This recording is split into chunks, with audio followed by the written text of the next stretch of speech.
Greeting interwebs, this is Jacket K and welcome for another Pokemon battle. Today I have a battle that features quite an array of lesser used Pokemon. At least in the sense that I haven't shown you guys too many battles with these Pokemon. Including some Pokemon that I brought from past generations that I haven't used yet. And a few faces that are a bit familiar but haven't really had too many battles to shine. Plus my opponent has some interesting Pokemon that he's going to bring into this battle, and it came rather close in my eyes at the very least. So I feel this is going to be a fun battle to share with you guys. Before we do so though, I want to briefly introduce my opponent. On Twitch when we had this battle during a battle stream, he went under the name of Katamario Luigi, which is why I have that name to the left. I have written down that he prefers the YouTube name K, which is why that's next. I include both the YouTube and Twitch name because I'm not 100% certain on the YouTube name, but I am on the Twitch name. So better safe than sorry in that sense. It's kind of weird not to have Chie in a full team battle for you guys, but trust me, Zadroom and Diddy Pro will make up for it. And in some ways a lot better than Chie does. So you see, I'm leading off with Zadroom my Broom. And I'm gonna let you guys know a little secret. I usually spend this first turn using Spore no matter what when Broom comes out. That's because Broom has the Poison Heal, so if they stay in, they can't get hit off on me. If they decide to swap out, I put a Pokemon to sleep that might work out to my advantage. And then I get the poisoned, and I don't have to wait to start being healed. The only downside here is that Dusclops kind of walls Zadroom pretty well.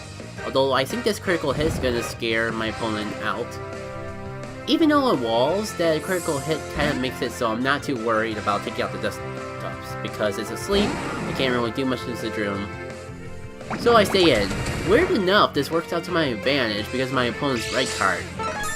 As you see here, I'm gonna get swapped out to the perfect Pokemon using against Fortress, all because of this red card. And this is why I don't use red card. This is why I'm pretty sure most people don't. I mean, props to you if you can find a way to properly use it, but considering this is the first battle I had with it and resulted in this, it kind of discourages me from playing around with that particular held item for a while. So my opponent's gonna bring Keldeo, and that kind of gives me the signal that it has something like the Ice Beam, so I decided to swap out and go into my shield to take in the Ice attack. Little did I know that it would be Icy Wind, but then again, shield here is not really meant for being fast. As long as I get my screens up, shield has done the biggest duty it can possibly do for me. So I decided to stay in because it's walling the attacks pretty well.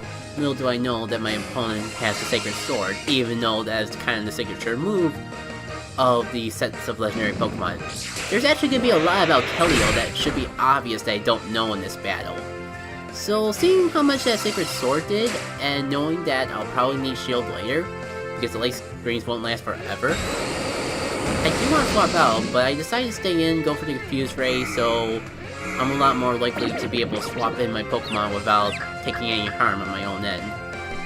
But now that Shield has done everything it can possibly do, I'm going to swap out now and go into Zadroom. Mostly because I know a good C-Bomb is going to do a good amount of damage to this Keldeo. Although the C-Bomb is pretty obvious, I should probably have seen the following swap coming out and gone for something else, like Facade, because I have that on Zadroom. But no, I go for the safe play, and because of that, I am going to be doing practically nothing to this guy. And when I see how little damage the C-Bomb does, I kind of figure that I'm in a bad situation. I'm kind of fearing the bug move, but it's a good thing I swap anyways, because one thing about not battling Genesix, you don't realize they have the fire moves, and he goes for the fire moves. So that was a very good play on my part, even if I was doing it for completely different intentions at first. Now, the overheat's pretty obvious, so instead of going for the overheat, I decided to go for the Thunder Wave. And this works out to my advantage, because my opponent brings the Keldeo back in. So I'm able to get a Thunder Wave on this guy, and that's going to be very helpful for me in the near future. Actually, I would say that it'd be pretty helpful for me throughout the entire battle, because I think this Keldeo could be a bit of a threat, especially considering the mistakes I make against it. So I go for the Volt Switch here because it's my only attacking move. My only electric attacking move, I mean. Plus, I'm kind of in a bit of a hindrance, because I am fire electric. So the Scald, or a similar water attack, is kind of coming. Thankfully, my opponent gets paralyzed, so I'm able to switch into the Dream without any problem. Now, repeat yourself, and you become predictable, as you're about to see here. I know the switch is coming because it happened before, so instead of going for a Seed Bomb, I decided to go for the Facade, and that's going to work out to my advantage. Though I let my confidence get the best of me, and I think I can take out the Pokemon from this range with a Mach Punch, that turns out not to be the case, and there goes the Droom. No more Pokemon can be put to sleep, no more Facades, all because I got overconfident in the abilities of Sidroom. Thankfully, I have Diddy Pro to back me up. Back before the 6th gen battles, Diddy Pro was a man. Diddy Pro was pretty much the Chie of the past generations for me. I didn't even go for the Fake Out, I just went for the U-turn. So I still have Diddy Pro in reserve for later, and trust me, Diddy Pro is really going to come into play in this battle. I went into Zahara because she's the most diverse out of all my Pokemon when it comes to type of moves. And my opponent breaks the Brilliant, I'm thinking I'm just going to go for the Rock Slide, but I should have known better. I've seen the Sword of Brilliant in play before. The Focus Dash, Sleep Powder set, I've seen it done before, so I'm not sure what I was thinking, but maybe I was thinking that, and this was still the best thing I could do. My only hope here was to wake up and take it out before it could set up, but even if it does take out my Flygon, I can just bring in Diddy Pro, do a Fake Out, and this Brilliant is history, so I'm not too worried even though it's going to set up. The only shame is I'm likely to lose my Flygon, and that is going to happen. Zahara is going to go down to that Clipper Dance Hurricane, but I can just bring in Diddy Pro here, do the Fake Out, and the Brilliant is out of the way. Though my opponent knows what I'm thinking, so he's going to swap out the Brilliant, probably to save as Death Fodder later on in the battle, and go into Dustox. A good play considering how obvious the Fake Out is, but he's probably thinking I'm going to get scared out because I can't do anything, but nope, I got Aerial Ace on this Ambipom. So the Dustox is asleep, and as long as it stays asleep, I'll be able to take it out with Aerial Ace eventually. My opponent realizes this, so they're going to swap out and go into Genesect.